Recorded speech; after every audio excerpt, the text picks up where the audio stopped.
The year is 1069. King William is camped 7 miles out from Beverley, East Riding. William swore an oath to lay waste to the rebellious north, destroying wells, salting the land and slaughtering people and cattle. Groups of Norman knights on horseback had been sent out from the camp to kill the residents of local villages and cause such destruction that the land could no longer sustain life. This was genocide. One of the groups arrived back at camp, fewer in numbers, visibly shaken, and carrying a paralysed soldier. They relayed a tale of terror to the king, describing how one of the knights was turned into a hideous monster. Upon learning this event happened at the Church of St. John, William declared that the lands of St. John and the surrounding area are like a magic ring.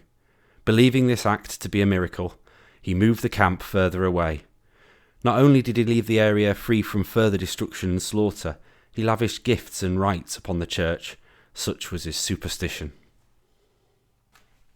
Hello and welcome to Step Through History. This time I have a story about William the Conqueror and the harrying of the North. And I know what you're thinking. Well-trodden territory. William the Conqueror has been done 100 times before. But I think there's something new in here for you all. So I really hope you enjoy it. And if you do, please like, please subscribe. I've got loads more stories in the bank and many on the way. And leave a comment. I absolutely love talking to you all. Really do. So, without further ado, William the Conqueror and the harrying of the North. Hope you enjoy it. William was crowned King of England on Christmas Day 1066. The coronation was conducted, partly at least in the Anglo-Saxon tongue and in the Anglo-Saxon tradition, by an Anglo-Saxon archbishop. This was also a tactic adopted by previous foreign rulers, Svein and Canute, and no one would claim they weren't kings. The next few years would see the Normans have to put down many a rebellion. This of course included the Anglo-Scandinavians of Northumbria, who were always more than happy to challenge their southern overlords. By 1069, a large Danish army was present in the north, possibly to secure important sites in anticipation of an invasion by King Svein II of Denmark. The Danes remained elusive, dragging King William across the country in pursuit, but never engaging in battle. The Northumbrians couldn't be trusted either. Twice William garrisoned York with Norman soldiers, and twice they were massacred once William headed back south. The Norman grip on Northumbria was weak. The Conqueror could yet lose it all. William needed to address his northern problem. He won't let his York garrison be massacred a third time. The king started by sending out small contingents of soldiers to do a sweep of the countryside for rebels, putting them to the sword and destroying their hideouts. The chronicler, Orderic Vitalis, wrote that in William's anger he commanded that all crops and herds, chattels and food of every kind should be brought together and burnt to ashes with consuming fire, so that the whole region north of the Humber might be stripped of all means of sustenance. The aim was to ensure Northumbria couldn't hide or sustain an internal insurrection or an invading army. The consequences of what became known as the harrying of the North is a famine and a slaughter that would see more than 100,000 people perish. Neither age or sex were spared. The Domesday Book of 1086 will give us an insight into the destruction of Yorkshire, which had been a fertile plain and now sat as a desolate waste. And waste was the word used to record places with no value or human or animal resources. In the East Riding, Barmston, Drypool, Routh and Sigglesthorne are described as such. The value of Pocklington fell from £56 to £7.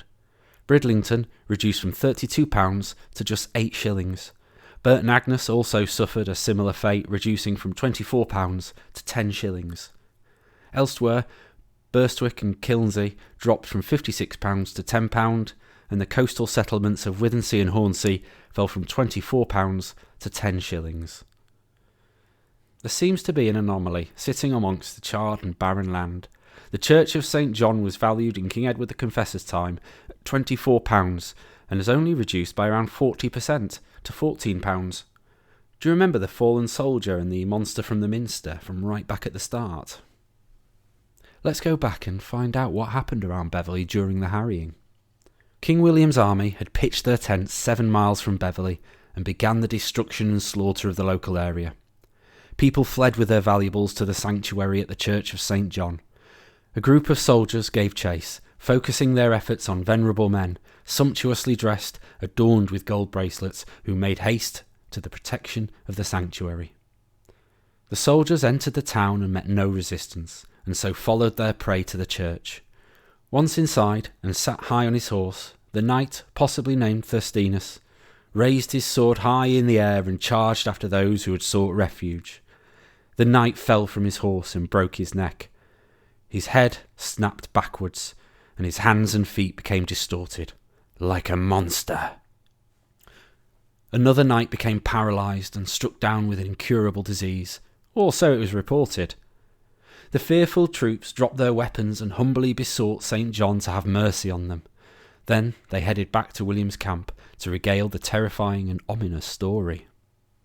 The king believed the act to be justice from heaven, interposed to prevent a sacred edifice from being polluted with human blood.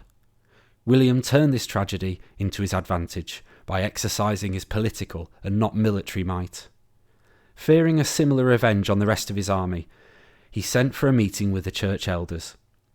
William granted the Church of St. John all liberties that had been conferred by former kings and princes. This was all confirmed by his royal seal. Further to this, so as not to fall short in his reparations, he decorated the church with valuables and granted extra land to its holdings. To finish, William likened the Church of St. John and surrounding lands to that of a magic ring amid the most appalling scenes of cruelty, devastation and blood.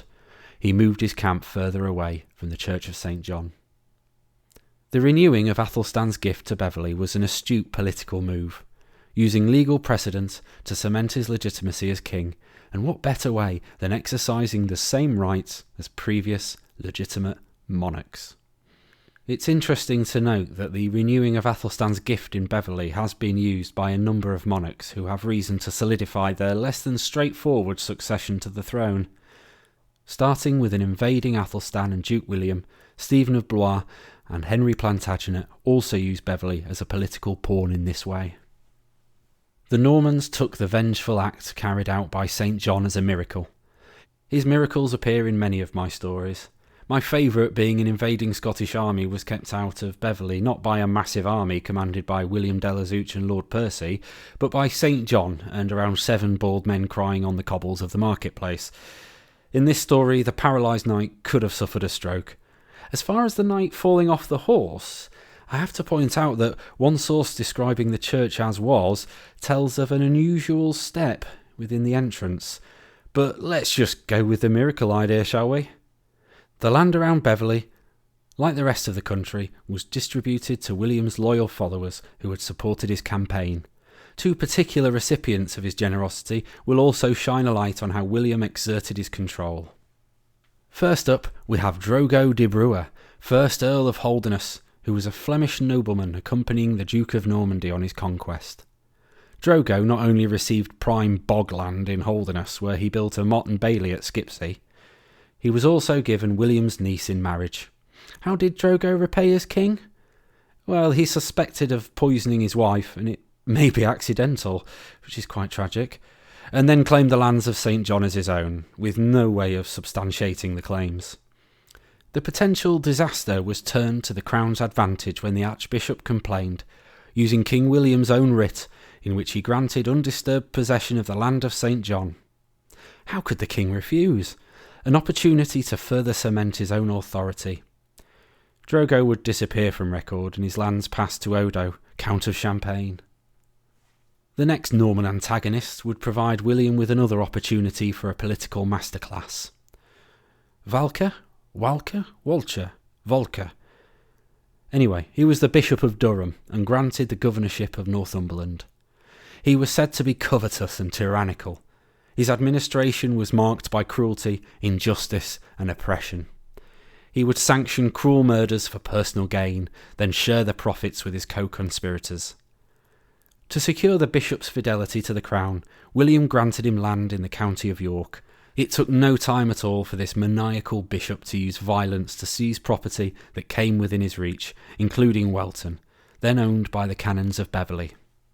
In their complaint, the canons claimed the land as the gift of King William and of his confirmation. This is the type of legitimacy to rule that he has worked his whole life for, and a fine example of how he used Athelstan's gift to help cement his place on the throne of a cobbled-together kingdom with many claimants to its crown. Despite his cruelty, he was remembered as the Conqueror, and from being the Tanner's grandson to the King of England, a whole lifetime of fighting for legitimacy in one way or another, the name does seem apt. Well, I hope you've enjoyed it, and I hope you found something new out from this story as well. Obviously, the topic is William the Conqueror, so he's one of the more famous kings from history. It's well-trodden territory, and I usually avoid it, but I'd like to think there's something new to offer with this one. There's certainly some really good characters to follow up on. I'm going to look into the bishops of Durham. They are tyrannical. Anyway, I hope you've enjoyed it, and I'll be back for more soon. Until next time.